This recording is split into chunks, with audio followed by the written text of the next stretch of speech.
এই পৃথিবীতে যত মানুষ আছে এরা সবাই একা একা একজন একজন করে আল্লাহর কাছে হিসাব দিবে। একসাথে 10 জনের হিসাব দিবে না।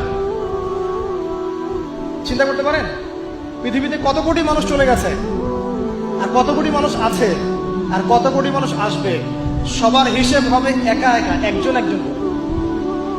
এবং তাদের মাঝখানে কোনো দোভাষীও থাকবে না। ভাষা বুঝি না এমনও না, তারা ভাষা বুঝবে।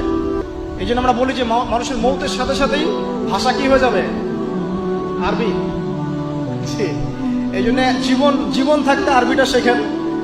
আরবিটা শিখলে কোরআন জানতে পারবেন, বুঝতে পারবেন। আল্লাহ পাক তৌফিক দান করুন, আমিন। তো দেখুন, প্রথমে ব্যক্তির কথা বলা হচ্ছে, সবকিছু বাদ দেন। ইয়া আইয়ুহাল্লাযীনা আমানু, হে মুমিনগণ, তোমরা আগে নিজেদের নফসের খবর নাও, ঠিক আছে?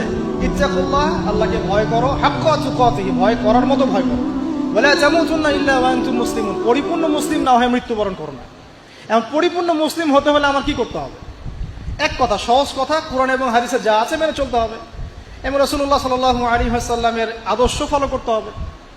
এটা ফলো করতে গিয়ে যদি আমি হোঁচট খাই, পড়ে যাই, তাহলে কি হবে? আবার উঠবেন, আবার ওযু করবেন, আবার নামাজে দাঁড়াবেন, তওবা করবেন। জীবনের একটা পর্যায় পর্যন্ত মনে করেন আপনি হেদায়েতের পথে ছিলেন না, কি করবেন? আজই তওবা করে ফিরে আসবেন। আল্লাহকে বলবেন, আল্লাহ, যা নামাজ কাজা করেছি, যা রোজা কাজা করেছি, আল্লাহ মাফ